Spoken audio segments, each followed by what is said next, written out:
because conditions can change rapidly. And when you're in the mountains, we get these snow flurries that come over, and at any time it's going to dump snow on the road, and plow trucks aren't going to be there right in front of you, so you want to be able to have your chains readily available.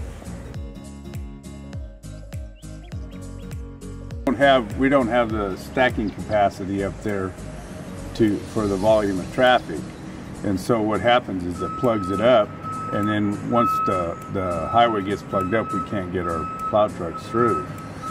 So we have more room down here in Redding to turn them around or to hold them while we have our plow trucks up there in the snow area. So if you show up to the chain check area at FAWNDALE Road, travel northbound on 5, you will be directed to exit the freeway, turn around, and come back into town. So if you tell us that you do have chains, because we don't really visually check them most of the time, we're just screening to make sure you have them, advising that you're going to need them up ahead.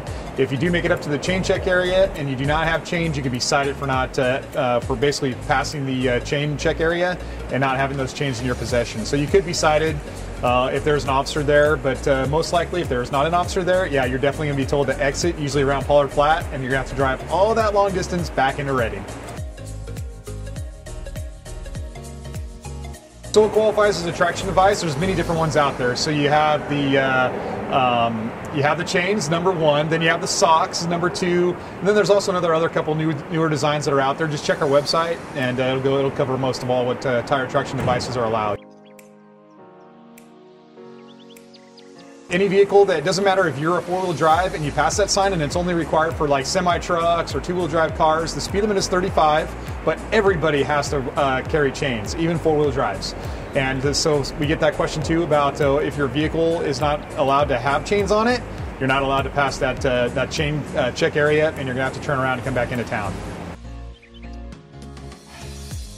You know, that's because if we do have to go to an R3 condition, so if you do get a jackknife big rig out there on those state routes, up on the freeway, maybe around Dunsmuir, Anderson Grade up in Wairika area, or even if, you know, go to Interstate 80 and go through the Truckee, Tahoe areas, once traffic comes to a stop and the snowfall is very heavy and Caltrans is unable to plow the roads, get some cinders on there, if you are, you know, kind of trapped in that snow, we will require you to put those chains on to get out, and that's why 4-wheel drives and all-wheel drives are required to carry chains at all times passing those checkup areas. You might not ever use them because usually it'll be shut down before that happens, but if you are caught in those areas that do get shut down and you're stuck in the middle of it, you may have to put them on, and that's where they do come in very important when you're out there on the roadway.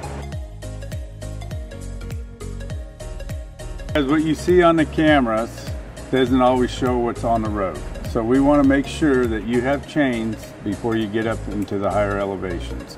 In between the cameras, there's a difference in elevations, and the roads can be icy, they can be slushy.